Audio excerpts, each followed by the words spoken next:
Tangkhul naga khulsingda AR sangba yaroi haina miyamna thingkibagi mayokta AR na sangsad khulenda public gari sing thingba haukhre. Ukhrul amasung Kamjong district ta hauji kuki amasung Tangkhul naga anigi marakta ungkhatnabagi thaudok thokliba asigi marakta Assam Rifles na misang mikhai naina thabak tawi haina Tangkhul gi yamlaba nupi singna lambi gi mafam kyada Assam Rifles ki gari thingbagi laman khumba manba maongda ngasi ayuk pung 10 taba matamda Imphal Phungyar highway gi sangsad khulenda Assam Rifles na lambi sida sathok sasin tawriba public ki gari sing thingduna thamkhre. Thaudok asiga mari leinana social media da thagalakiba viral video amada mamai mamit khumba Assam Rifles personnel singna Imphal Phungyar highway da lakpa gari sing thingduna thamki. Thaudok aduda passenger singi maikaidagi karigidamakta Assam Rifles na lambi asida sathok sasin tawriba gari sing thingbagi maram karigino haina ungkhatnabagi thaudok kaya su thoki. Thaudok adugi matangda security personnel singna camera kapadasu athingba piki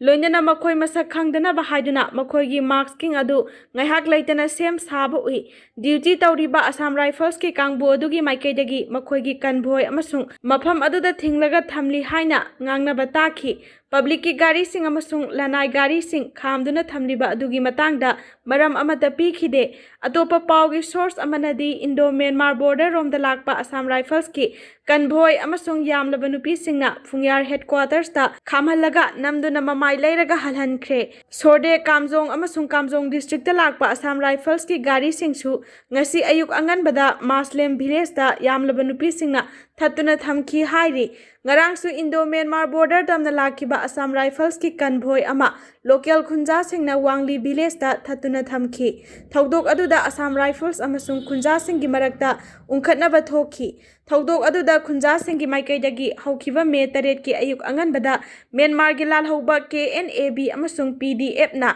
international border lansinduna Kamjong district ki Choro Wangli amasung Namli da attack chathakiba aduda Assam Rifles na mateng pangsili haina pendaba wafam kya su phongdoki. Pung ahum lom supna Myanmar gi kuki militant sing aduna khunja sing aduda attack chathakibada Assam Rifles na karimata tawdana yenglaga leikhi haina pendaba wafam kya su phongdokladuna khunja sing aduna Assam Rifles sing changba yaroi mafam adudagi hankhro haina khanghanki. Panba yabadi Myanmar gi kuki militant sing aduna Kamjong district ki khul ahumda attack chatharam khiba thaudok aduga mari leinana Home Minister Govindas mafam aduda yengsinba chatkhiba khongchat adudasu khunja singna mafam aduda riba AR kangbu sing adu lokthokadabani haina demand tawrakhibani.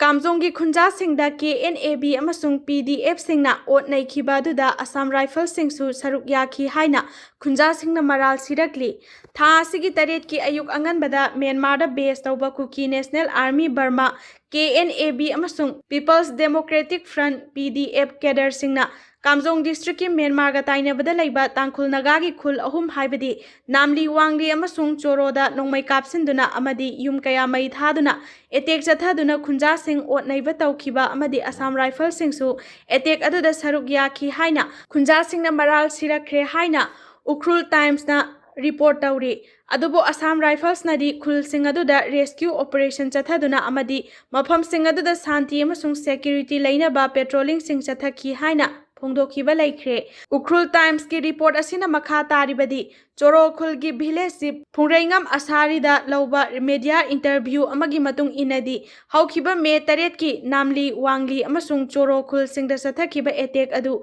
KNA-B amasung PDF ki kadar singna sathakibani haibasi khunja singna mitna uhoba thaudok singni. Militant sing aduna makhoi KNA-B amasung PDF ki kadar singni haina sak taksa khibaga loinana mamangda NACA na makhoi gi kadar sing hat khibagi video sing khunja singda utuna thaudok adugi laman khumgani haina phongdokhi hairi. Numit adugi attacker sing adu uniform sing setli makhoina pariba nongmai maton singda angangba ribbon sing loina ki hairi. Numit aduda militant sing aduna khul sing asi si form da question duna thamlaba matung attack sing adu chathakhi. Thaudok adu India ga thangnaba maikairom da thokhibani matam aduda Assam Rifles singna tumina yengduna leikhi hairi. Asarina Assam Rifles sing attack aduda yawkhibra haina chingnaba lei hairaduna khunja singna numit aduda Assam Rifles sing leiriba mafam romdagisu nongmai kapagi makhol sing takhi hairi. Mahakna phongdokhibada attack chatharingai haukhiba numit kharani asida Assam Rifles singna ꯈꯨꯜꯁꯤꯡ ꯑꯁꯤꯗ ꯇꯣꯏꯅ ꯂꯥꯛꯄ ꯍꯧꯔꯛꯈꯤ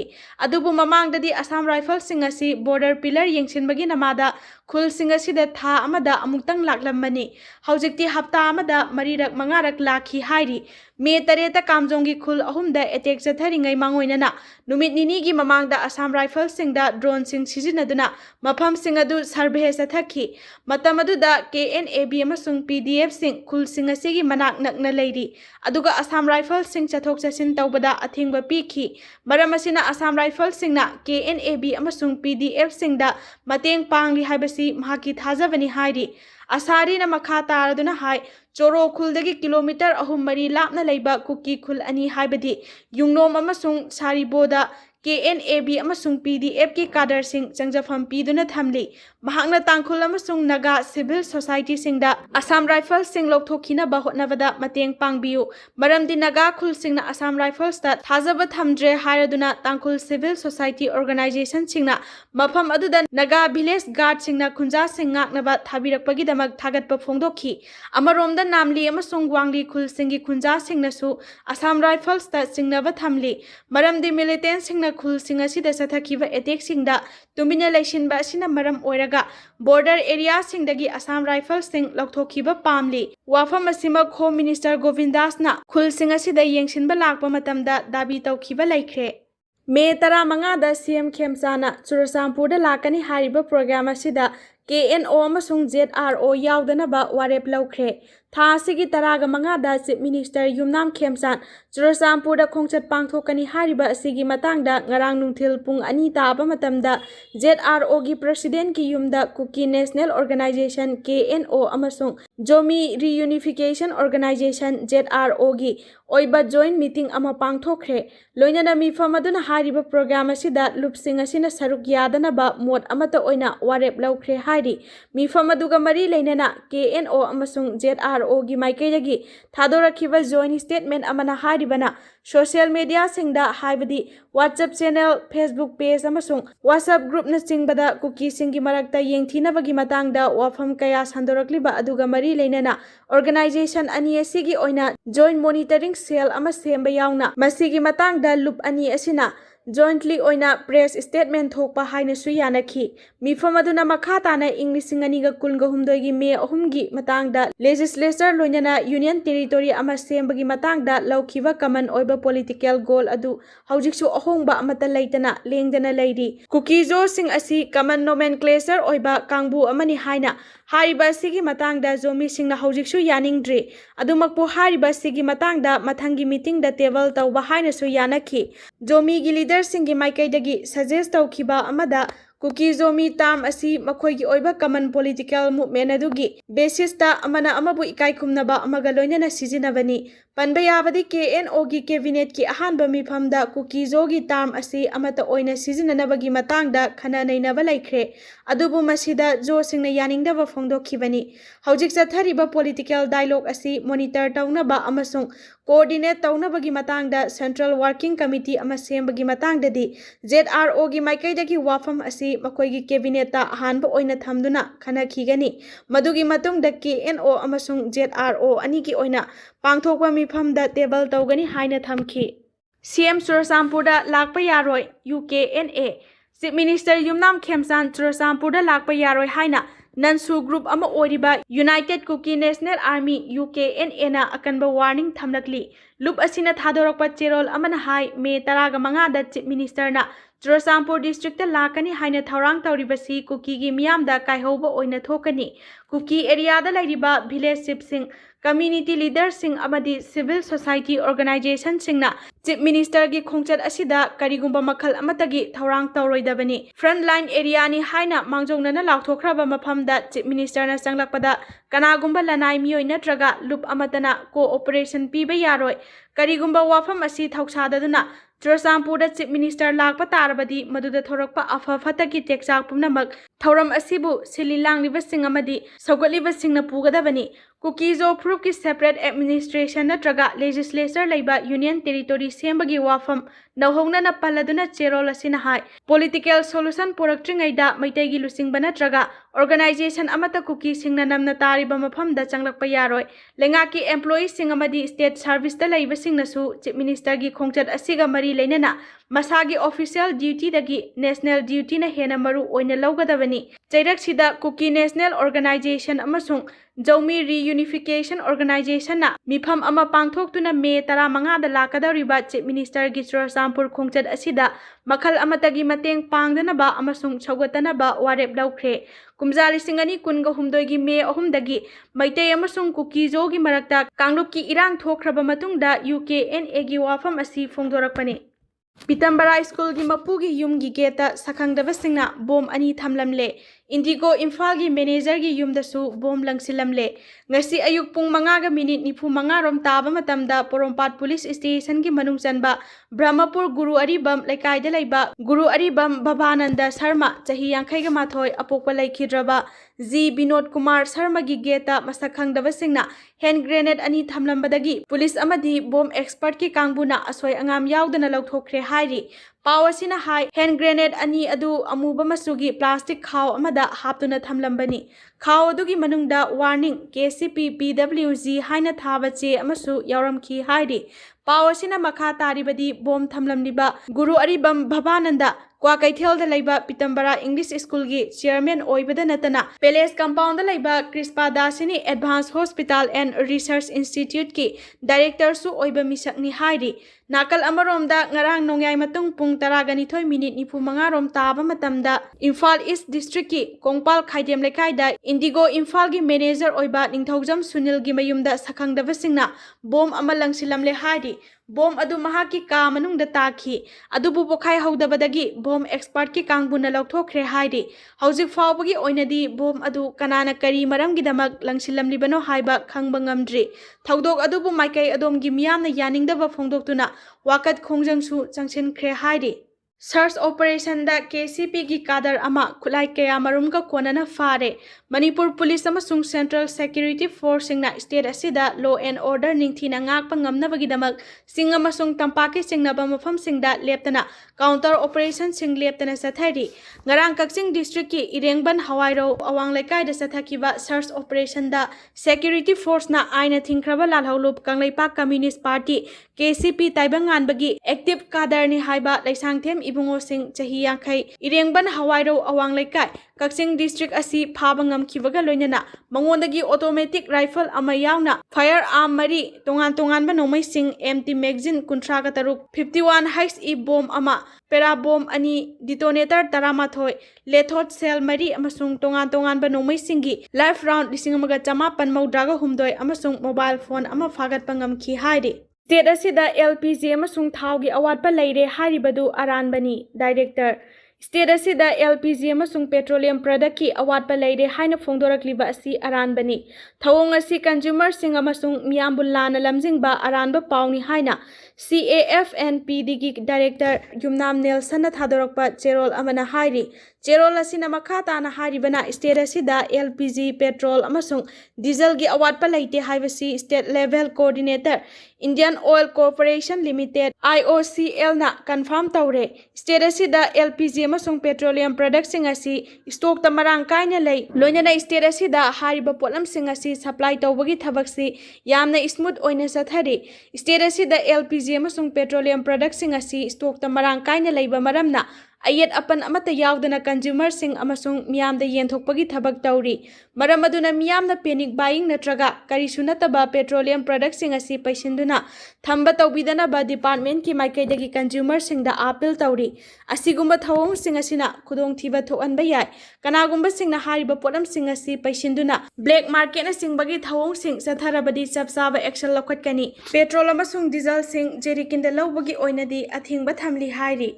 Manipur dinghy की लाइना लाइचत अमुक कांगबा हौरकले ꯄꯨꯡ 24ꯒꯤ ꯃꯅꯨꯡꯗ ꯃꯤꯑꯣꯏ 4 ꯄꯣꯖꯤꯇꯤꯚ ꯑꯣꯏꯈ꯭ꯔꯦ ꯍꯟꯗꯛ ꯆꯍꯤꯒꯤ ꯄꯣꯖꯤꯇꯤꯚꯀꯤ ꯃꯁꯤꯡ 19 ꯁꯨꯈ꯭ꯔꯦ ꯍꯧꯈꯤꯕ ꯆꯍꯤꯗ ꯃꯅꯤꯄꯨꯔꯗ ꯗꯦꯡꯒꯤꯒꯤ ꯂꯩꯅꯥ ꯂꯥꯏꯆꯠꯅ ꯃꯤꯌꯥꯝ ꯄꯨꯝꯅꯃꯛ ꯃꯤꯄꯥꯏꯕ ꯄꯣꯛꯅꯕꯒꯤ ꯃꯤꯍꯨꯟ ꯊꯥꯍꯨꯟ ꯍꯟꯊꯕꯗ ꯉꯥꯏꯔꯤꯉꯩꯗ ꯑꯃꯨꯛ ꯅꯧꯅ ꯗꯦꯡꯒꯤꯒꯤ ꯂꯩꯅꯥ ꯂꯥꯏꯆꯠ ꯀꯥꯡꯕꯒꯤ ꯄꯥꯎ ꯂꯥꯛꯄ ꯍꯧꯔꯦ ꯍꯧꯈꯤꯕ ꯆꯍꯤ 2015ꯗ ꯃꯤꯑꯣꯏ 5,500ꯒꯤ ꯃꯊꯛꯇ ꯗꯦꯡꯒꯤ ꯄꯣꯖꯤꯇꯤꯚ ꯑꯣꯏꯈꯤ ꯑꯃꯁꯨꯡ ꯃꯤꯑꯣꯏ ꯑꯃ ꯁꯤꯈꯤꯕꯒꯤ ꯔꯦꯀꯣꯔꯗ ꯑꯁꯤꯅ ꯃꯅꯤꯄꯨꯔꯗ ꯗꯦꯡꯒꯤ ꯅꯥꯕꯒꯤ ꯆꯥꯡ ꯈ꯭ꯋꯥꯏꯗꯒꯤ ꯋꯥꯡꯕ ꯆꯍꯤ ꯑꯣꯏꯈꯤ ꯍꯟꯗꯛ ꯆꯍꯤ ꯑꯁꯤꯒꯤ ꯑꯣꯏꯅ ꯍꯧꯈꯤꯕ ꯄꯨꯡ 24ꯗ ꯃꯤꯑꯣꯏ 4 ꯄꯣꯖꯤꯇꯤꯚ ꯑꯣꯏꯕ ꯊꯦꯡꯅꯔꯦ ꯃꯤꯑꯣꯏ 4 ꯑꯗꯨ ꯑꯍꯨꯝꯅ ꯏꯝꯐꯥꯜ ꯏꯁ ꯗꯤꯁꯇ꯭ꯔꯤꯛꯇꯒꯤꯅꯤ ꯑꯗꯨꯒ ꯑꯃꯅ ꯏꯝꯐꯥꯜ ꯋꯦꯁ ꯗꯤꯁꯇ꯭ꯔꯤꯛꯀꯤꯅꯤ ꯃꯅꯤꯄꯨꯔ ꯂꯩꯉꯥꯛꯀꯤ ꯍꯦꯜꯊ ꯁꯔꯚꯤꯁꯦꯁꯅ ꯐꯣꯡꯕ ꯔꯤꯄꯣꯔꯠꯀꯤ ꯃꯇꯨꯡ ꯏꯟꯅ ꯆꯍꯤ ꯑꯁꯤꯒꯤ ꯑꯣꯏꯅ ꯗꯦꯡꯒꯤꯅ ꯅꯥꯕ ꯃꯤꯒꯤ ꯃꯁꯤꯡ ꯑꯅꯧꯕ 4 ꯑꯁꯤ ꯊꯥꯔꯒ ꯅꯥꯕ ꯃꯤ ꯑꯄꯨꯟꯕ ꯃꯁꯤꯡ 19 ꯁꯨꯈ꯭ꯔꯦ ꯏꯝꯐꯥꯜ ꯏꯁ ꯗꯤꯁꯇ꯭ꯔꯤꯛꯀꯤ ꯑꯣꯏꯅ ꯃꯤꯑꯣꯏ 14 ꯄꯣꯖꯤꯇꯤꯚ ꯑꯣꯏꯈ꯭ꯔꯦ ꯏꯝꯐꯥꯜ ꯋꯦꯁtkꯤ ꯑꯣꯏꯅ ꯃꯤꯑꯣꯏ 8 ꯄꯣꯖꯤꯇꯤꯚ ꯑꯣꯏꯔꯦ ꯕꯤꯁꯅꯨꯄꯨꯔ ꯗꯤꯁꯇ꯭ꯔꯤꯛꯀꯤ 4 ꯀꯥꯡꯄꯣꯛꯄꯤ ꯗꯤꯁꯇ꯭ꯔꯤꯛꯀꯤ 2 ꯀꯛꯆꯤꯡ ꯎꯈ꯭ꯔꯨꯜ ꯗꯤꯁꯇ꯭ꯔꯤꯛꯀꯤ ꯑꯃꯃꯝ ꯄꯣꯖꯤꯇꯤꯚ ꯑꯣꯏꯈ꯭ꯔꯦ ꯆꯍꯤ ꯑꯁꯤꯒꯤ ꯑꯣꯏꯅ ꯍꯧꯖꯤꯛ ꯐꯥꯎꯕ ꯄꯣꯖꯤꯇꯤꯚ ꯑꯣꯏꯕꯒꯤ ꯔꯦꯀꯣꯔꯗ ꯂꯩꯇ꯭ꯔꯤꯕ ꯗꯤꯁꯇ꯭ꯔꯤꯛꯁꯤꯡ ꯑꯗꯨꯗꯤ ꯆꯨꯔꯆꯥꯟꯄꯨꯔ ꯐꯦꯔꯖꯣꯜ ꯊꯧꯕꯥꯜ ꯀꯥꯝꯖꯣꯡ ꯁꯦꯅꯥꯄꯇꯤ ꯇꯃꯦꯡꯂꯣꯡ ꯆꯥꯟꯗꯦꯜ ꯖꯤꯔꯤꯕꯥꯝ ꯅꯣꯅꯦ ꯑꯃꯁꯨꯡ ꯇꯦꯡꯅꯧꯄꯜꯅꯤ ꯆꯍꯤ ꯑꯁꯤꯒꯤ ꯑꯣꯏꯅ ꯃꯤ ꯁꯤꯕꯒꯤ ꯄꯥꯎ ꯂꯩꯇ꯭ꯔꯤ ꯗꯦꯡꯒꯤ ꯍꯥꯏꯔꯤꯕ ꯂꯩꯅꯥ ꯃꯈꯜ ꯑꯁꯤ ꯑꯦꯟꯗꯤꯁ ꯍꯥꯏꯅ ꯈꯪꯅꯕ ꯀꯥꯡ ꯑꯃꯣꯝ ꯃꯈꯜ ꯑꯃꯅ ꯁꯟꯗꯣꯛꯄꯅꯤ ꯑꯅꯥꯕ ꯃꯤ ꯑꯃꯗ ꯀꯥꯡ ꯃꯈꯜ ꯑꯁꯤꯅ ꯆꯤꯛꯄꯗ ꯚꯥꯏꯔꯁ ꯑꯁꯤ ꯀꯥꯡ ꯑꯗꯨꯗ ꯌꯥꯎꯔꯛꯏ ꯍꯥꯏꯔꯤꯕ ꯀꯥꯡ ꯑꯗꯨꯅ ꯅꯥꯗꯕ ꯃꯤꯑꯣꯏ ꯑꯃꯗ ꯆꯤꯛꯄꯗ ꯚꯥꯏꯔꯁ ꯑꯗꯨ ꯃꯤꯑꯣꯏ ꯑꯗꯨꯗ ꯆꯪꯍꯧꯏ ꯑꯁꯨꯝꯅ ꯅꯨꯃꯤꯠ 9ꯗꯒꯤ 14ꯅꯤ ꯐꯥꯎꯕꯒꯤ ꯃꯅꯨꯡꯗ ꯂꯥꯏꯆꯠ ꯑꯁꯤ ꯂꯥꯏꯑꯣꯡ ꯎꯠꯊꯣꯔꯛꯏ ꯃꯔꯨꯑꯣꯏꯕ ꯂꯥꯏꯑꯣꯡꯁꯤꯡꯒꯤ ꯃꯅꯨꯡꯗ ꯂꯥꯏꯍꯧ ꯌꯥꯝꯅ ꯀꯟꯅ ꯍꯧꯕ ꯀꯣꯛ ꯆꯤꯛꯄ ꯑꯣꯕ ꯃꯁꯜ ꯑꯃꯗꯤ ꯇꯥꯡ ꯅꯥꯕ ꯎꯟꯁꯥꯗ ꯉꯥꯡꯁꯪ ꯉꯥꯡꯁꯤꯜꯂꯒ ꯍꯥꯀꯠꯆꯕ ꯑꯁꯤꯅꯆꯤꯡꯕ ꯌꯥꯎꯔꯤ ꯃꯤꯑꯣꯏ ꯑꯌꯥꯝꯕꯗ ꯂꯩꯅꯥ ꯑꯁꯤꯒꯤ ꯂꯥꯏꯑꯣꯡ ꯎꯠꯊꯣꯔꯛꯇꯦ ꯀꯅꯥꯒꯨꯝꯕ ꯃꯤꯑꯣꯏ ꯈꯔꯗꯤ ꯃꯍꯤꯛ ꯆꯪꯈ꯭ꯔꯕꯁꯨ ꯆꯌꯣꯜ ꯑꯃꯒꯤ ꯃꯅꯨꯡꯗ ꯃꯊꯟꯇ ꯐꯖꯔꯛꯄ ꯌꯥꯎꯏ ꯃꯤꯑꯣꯏ ꯈꯔꯗꯗꯤ ꯀꯥ ꯍꯦꯟꯅ ꯐꯤꯕꯝ ꯂꯨꯁꯤꯜꯂꯛꯄꯒ ꯂꯣꯏꯅꯅ ꯁꯤꯕ ꯐꯥꯎꯕ ꯌꯥꯎꯏ ꯐꯤꯕꯝ ꯍꯦꯟꯖꯤꯜꯂꯛꯂꯕꯗꯤ ꯍꯛꯆꯥꯡꯒꯤ ꯃꯅꯨꯡꯗ ꯂꯩꯕ ꯀꯌꯥꯠꯁꯤꯡ ꯏ ꯊꯣꯔꯛꯄꯒ ꯂꯣꯏꯅꯅ ꯇꯣꯉꯥꯟꯕ ꯀꯌꯥꯠꯁꯤꯡ ꯂꯣꯏꯅ ꯃꯊꯧ ꯂꯦꯞꯍꯜꯂꯤ ꯏ ꯎꯇꯣꯡꯗꯒꯤ ꯄ꯭ꯂꯥꯁꯃꯥ ꯂꯤꯛ ꯑꯣꯏꯔꯛꯄꯅ ꯑꯅꯥꯕ ꯃꯤꯑꯣꯏ ꯑꯗꯨꯒꯤ ꯄ꯭ꯂꯦꯠꯂꯦꯠ ꯃꯁꯤꯡ ꯍꯟꯊꯔꯛꯏ ꯃꯁꯤꯅ ꯃꯔꯝ ꯑꯣꯏꯔꯒ ꯊꯕꯥꯛ ꯑꯃꯁꯨꯡ ꯄꯨꯛꯀꯤ ꯁꯔꯨꯛꯇ ꯃꯍꯤ ꯇꯨꯡꯁꯤꯜꯂꯛꯇꯨꯅ ꯍꯛꯆꯥꯡꯒꯤ ꯃꯔꯨꯑꯣꯏꯕ ꯀꯌꯥꯠꯁꯤꯡꯗ ꯑꯣꯛꯁꯤꯖꯦꯟ ꯃꯔꯥꯡ ꯀꯥꯏꯅ ꯌꯧꯍꯟꯕ ꯉꯝꯗꯦ ꯗꯦꯡꯒꯤ ꯂꯩꯅꯥ ꯑꯁꯤ ꯁꯟꯗꯣꯛꯍꯟꯗꯅꯕꯒꯤ ꯃꯇꯥꯡꯗ ꯑꯃꯠꯇ ꯉꯥꯏꯔꯕ ꯄꯥꯝꯕꯩꯗꯤ ꯀꯥꯡ ꯆꯤꯛꯍꯟꯗꯕ ꯍꯥꯏꯕꯁꯤꯅ ꯑꯣꯏꯔꯤ ꯃꯔꯝ ꯑꯗꯨꯅ ꯀꯥꯡ ꯑꯁꯤ ꯂꯩꯍꯟꯗꯅꯕ ꯑꯃꯁꯨꯡ ꯃꯔꯨꯝ ꯀꯣꯛꯍꯟꯗꯅꯕ ꯑꯀꯣꯏꯕꯒꯤ ꯃꯐꯝꯁꯤꯡꯗ ꯏꯁꯤꯡ ꯇꯨꯡꯗꯨꯅ ꯂꯩꯍꯜꯂꯣꯏꯗꯕꯅꯤ ꯃꯅꯤꯄꯨꯔ ꯌꯥꯎꯅ ꯑꯇꯩ ꯁ꯭ꯇꯦꯠꯁꯤꯡꯗ SIRꯒꯤ 3ꯁꯨꯕ ꯇꯥꯡꯀꯛꯀꯤ ꯊꯕꯛꯁꯤꯡ ꯅꯨꯃꯤꯠ ꯈꯔꯅꯤꯗ ꯍꯧꯔꯒꯅꯤ ꯃꯅꯤꯄꯨꯔ ꯌꯥꯎꯅ ꯁ꯭ꯇꯦꯠꯁꯤꯡ ꯑꯃꯁꯨꯡ ꯌꯨꯅꯤꯌꯟ ꯇꯦꯔꯤꯇꯣꯔꯤ 12ꯗ voter list special intensive revision SIRꯒꯤ 3ꯁꯨꯕ ꯇꯥꯡꯀꯛꯀꯤ ꯊꯕꯛꯁꯤꯡ ꯂꯥꯛꯂꯤꯕ ꯅꯨꯃꯤꯠ ꯈꯔꯅꯤꯒꯤ ꯃꯅꯨꯡꯗ ꯍꯧꯅꯕꯒꯤꯗꯃꯛ ꯏꯂꯦꯛꯁꯟ ꯀꯃꯤꯁꯟ ꯑꯣꯐ ꯏꯟꯗꯤꯌꯥ ECIꯅ ꯁꯦꯝ ꯁꯥꯔꯦ ꯍꯥꯏꯅꯀꯃꯤꯁꯟ ꯑꯁꯤꯒꯤ ꯑꯣꯐꯤꯁꯥꯔ ꯑꯃꯅ ꯐꯣꯡꯗꯣꯛꯈ꯭ꯔꯦ ꯚꯣꯇꯔ ꯀꯣꯇꯤ 90 ꯔꯤꯚꯤꯖꯟ ꯇꯧꯒꯗꯧꯔꯤꯕ ꯊꯕꯛ ꯑꯁꯤ ꯀꯦꯔꯂꯥ ꯑꯁꯥꯝ ꯄꯨꯗꯨꯆꯦꯔꯤ ꯇꯥꯃꯤꯜ ꯅꯥꯗꯨ ꯑꯃꯁꯨꯡ ꯋꯦꯁ ꯕꯦꯡꯒꯜꯒꯤ ꯃꯤꯈꯜ ꯂꯩꯕꯅ ꯃꯇꯝ ꯈꯔ ꯊꯤꯟꯊꯗꯨꯅ ꯂꯥꯛꯈꯤꯕꯅꯤ ꯑꯗꯨꯕꯨ ꯅꯨꯃꯤꯠ ꯈꯔꯅꯤꯒꯤ ꯃꯅꯨꯡꯗ SIRꯒꯤ ꯊꯕꯛ ꯑꯁꯤ ꯍꯧꯒꯗꯕꯅꯤ ꯍꯧꯖꯤꯛ ꯐꯥꯎꯕꯒꯤ ꯂꯩꯕꯥꯛ ꯑꯁꯤꯒꯤ ꯑꯣꯏꯅ ꯁ꯭ꯇꯦꯠ 10 ꯑꯃꯁꯨꯡ ꯌꯨꯅꯤꯌꯟ ꯇꯦꯔꯤꯇꯣꯔꯤ 3ꯗ SIR ꯑꯁꯤ ꯄꯥꯡꯊꯣꯛꯈ꯭ꯔꯦ SIR ꯄꯥꯡꯊꯣꯛꯈ꯭ꯔꯕ ꯁ꯭ꯇꯦꯠ ꯑꯃꯁꯨꯡ ꯌꯨꯅꯤꯌꯟ ꯇꯦꯔꯤꯇꯣꯔꯤꯁꯤꯡ ꯑꯗꯨꯗꯤ Uttar Pradesh west Bengal Tamil Nadu Rajasthan Chhattisgarh Kerala Puducherry Andaman and Nicobar island Lakshadweep Gujarat Madhya Pradesh ꯑꯃꯁꯨꯡ ꯕꯤꯍꯥꯔꯅꯤ ꯃꯁꯤꯒꯤ ꯃꯊꯛꯇ ꯑꯁꯥꯝꯒꯤ ꯑꯣꯏꯅꯁꯨ SIR ꯄꯥꯡꯊꯣꯛꯈ꯭ꯔꯦ ꯄꯥꯡꯊꯣꯛꯈꯤꯕ SIRꯒꯤ ꯊꯕꯛ ꯑꯁꯤꯗ ꯄꯨꯟꯅ ꯚꯣꯇꯔ ꯀꯣꯇꯤ 89 ꯔꯣꯝ ꯔꯤꯚꯤꯖꯟ ꯇꯧꯕ ꯉꯝꯈ꯭ꯔꯦ ꯂꯦꯝꯍꯧꯔꯤꯕ ꯚꯣꯇꯔ ꯀꯣꯇꯤ 90 ꯔꯣꯝ ꯑꯁꯤ ꯄꯨꯟꯅ ꯁ꯭ꯇꯦꯠ 18 ꯑꯃꯁꯨꯡ ꯌꯨꯅꯤꯌꯟ ꯇꯦꯔꯤꯇꯣꯔꯤ 5ꯒꯤꯅꯤ ꯍꯧꯈꯤꯕ ꯐꯦꯕ꯭ꯔꯨꯋꯥꯔꯤ 18ꯗ ECꯅ ꯁ꯭ꯇꯦꯠ ꯑꯃꯁꯨꯡ ꯌꯨꯅꯤꯌꯟ ꯇꯦꯔꯤꯇꯣꯔꯤ 22ꯒꯤ SIR ꯄꯥꯡꯊꯣꯛꯅꯕ ꯊꯧꯔꯥꯡ ꯇꯧꯈ꯭ꯔꯕꯅꯤ ꯊꯕꯛ ꯑꯁꯤ ꯑꯦꯄ꯭ꯔꯤꯜꯗꯒꯤ ꯍꯧꯅꯕ ꯊꯧꯔꯥꯡ ꯇꯧꯔꯝꯕꯅꯤ ꯍꯥꯏꯔꯤꯕ ꯊꯕꯛ ꯑꯁꯤ ꯂꯣꯏꯕꯒ ꯂꯣꯏꯅꯅ ꯂꯩꯕꯥꯛ ꯑꯁꯤꯒꯤ ꯁ꯭ꯇꯦꯠ ꯑꯃꯁꯨꯡ ꯌꯨꯅꯤꯌꯟ ꯇꯦꯔꯤꯇꯣꯔꯤ ꯈꯨꯗꯤꯡꯃꯛꯇ ꯚꯣꯇꯔ ꯔꯤꯚꯤꯖꯟꯒꯤ ꯊꯕꯛ ꯑꯁꯤ ꯂꯣꯏꯁꯤꯜꯂꯒꯅꯤ ꯍꯥꯏꯔꯤ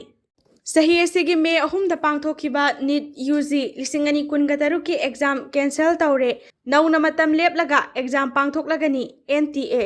ꯆꯠꯂꯤꯕ ꯆꯍꯤ 2026ꯀꯤ ꯃꯦ 3ꯗ ꯄꯥꯡꯊꯣꯛꯈꯤꯕ NEET UG 2026ꯀꯤ ꯑꯦꯛꯖꯥꯝ ꯀꯦꯟꯁꯦꯜ ꯇꯧꯔꯦ ꯅꯧꯅ ꯃꯇꯝ ꯂꯦꯞꯂꯒ ꯑꯦꯛꯖꯥꯝ ꯑꯃꯨꯛ ꯄꯥꯡꯊꯣꯛꯂꯒꯅꯤ ꯍꯥꯏꯅ ꯅꯦꯁꯅꯦꯜ ꯇꯦꯁꯇꯤꯡ ꯑꯦꯖꯦꯟꯁꯤ NTAꯒꯤ ꯃꯥꯏꯀꯩꯗꯒꯤ ꯐꯣꯡꯗꯣꯔꯛꯂꯤ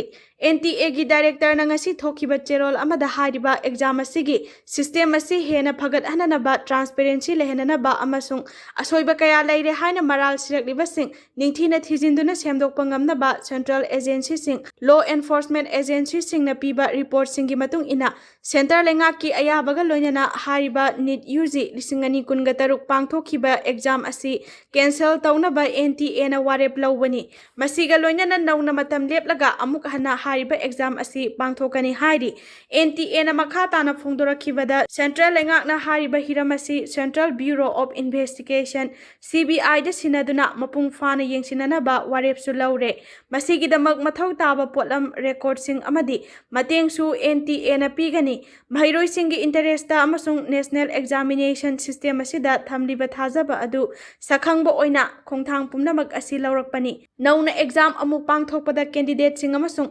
ꯃꯈꯣꯏꯒꯤ ꯏꯃꯨꯡ ꯃꯅꯨꯡꯗ ꯆꯥꯎꯅ ꯈꯨꯗꯣꯡꯆꯥꯗꯕ ꯃꯥꯌꯣꯛꯅꯒꯅꯤ ꯍꯥꯏꯕ NTA ꯅ ꯈꯪꯏ ꯑꯃꯗꯤ ꯃꯗꯨꯃꯛ ꯌꯥꯝꯅ ꯂꯨꯝꯅ ꯂꯧꯏ꯫ ꯅꯧꯅ ꯑꯦꯛꯖꯥꯝ ꯄꯥꯡꯊꯣꯛꯀꯗꯧꯔꯤꯕ ꯑꯁꯤꯒꯤꯗꯃꯛ ꯑꯦꯛꯖꯥꯝ ꯄꯥꯡꯊꯣꯛꯄꯒꯤ ꯅꯨꯃꯤꯠ ꯑꯃꯗꯤ ꯑꯦꯗꯃꯤꯠ ꯅꯧꯅ ꯏꯁꯨ ꯇꯧꯅꯕꯒꯤ ꯃꯇꯝꯁꯨ ꯂꯥꯛꯂꯤꯕ ꯅꯨꯃꯤꯠ ꯈꯔꯅꯤ ꯑꯁꯤꯗ ꯑꯦꯖꯦꯟꯁꯤ ꯑꯁꯤꯒꯤ ꯑꯣꯐꯤꯁꯤꯌꯦꯜ ꯆꯦꯅꯦꯜꯗ ꯃꯤꯌꯥꯝꯗ ꯈꯪꯍꯜꯂꯒꯅꯤ꯫ ꯃꯦ 2023ꯒꯤ ꯑꯦꯛꯖꯥꯝꯒꯤꯗꯃꯛ ꯂꯩꯈꯤꯕ ꯔꯦꯖꯤꯁꯇ꯭ꯔꯦꯁꯟ ꯗꯦꯇꯥ, ꯀꯦꯟꯗꯤꯗꯦꯇꯔ ꯑꯃꯁꯨꯡ ꯑꯦꯛꯖꯥꯝ ꯁꯦꯟꯇꯔꯁꯤꯡ ꯅꯧꯅ ꯑꯦꯛꯖꯥꯝ ꯄꯥꯡꯊꯣꯛꯄ ꯑꯁꯤꯗ ꯑꯗꯨꯃꯛ ꯂꯩꯍꯟꯒꯅꯤ꯫ ꯅꯧꯅ ꯔꯦꯖꯤꯁꯇ꯭ꯔꯦꯁꯟ ꯇꯧꯕ ꯑꯃꯁꯨꯡ ꯑꯍꯦꯟꯕ ꯑꯦꯛꯖꯥꯝ ꯐꯤ ꯇꯧꯔꯣꯏ꯫ ꯃꯃꯥꯡꯗ ꯄꯤꯈꯤꯕ ꯑꯦꯛꯖꯥꯃꯤꯅꯦꯁꯟ ꯐꯤꯁꯨ ꯃꯍꯩꯔꯣꯏꯁꯤꯡꯗ ꯍꯟꯗꯣꯛꯇꯨꯅ NTA ꯒꯤ ꯂꯩꯖꯕ ꯔꯤꯁꯣꯔꯁ ꯁꯤꯖꯤꯟꯅꯗꯨꯅ ꯑꯦꯛꯖꯥꯝ ꯄꯥꯡꯊꯣꯛꯀꯅꯤ꯫ ꯃꯍꯩꯔꯣꯏꯁꯤꯡ ꯑꯃꯁꯨꯡ ꯃꯃꯥ-ꯃꯄꯥꯁꯤꯡꯅ NTA ꯒꯤ ꯑꯣꯐꯤꯁꯤꯌꯦꯜ ꯆꯦꯅꯦꯜꯁꯤꯡꯗꯒꯤ ꯑꯅꯧꯕ ꯏ-ꯄꯥꯎꯁꯤꯡ ꯈꯪꯕ ꯌꯥꯒꯅꯤ꯫ ꯂꯣꯏꯅꯅ ꯁꯣꯁꯤꯌꯦꯜ ꯃꯤꯗꯤꯌꯥꯗ ꯁꯟꯗꯣꯔꯛꯄ ꯆꯨꯝꯃꯤ ꯂꯥꯜꯂꯤ ꯈꯪꯗꯕ ꯋꯥꯐꯝꯁꯤꯡ ꯂꯧꯕꯤꯒꯅꯨ ꯍꯥꯏꯅ ꯑꯦꯖꯦꯟꯁꯤ ꯑꯁꯤꯅ ꯑꯥꯄꯤꯜ ꯇꯧꯔꯛꯂꯤ꯫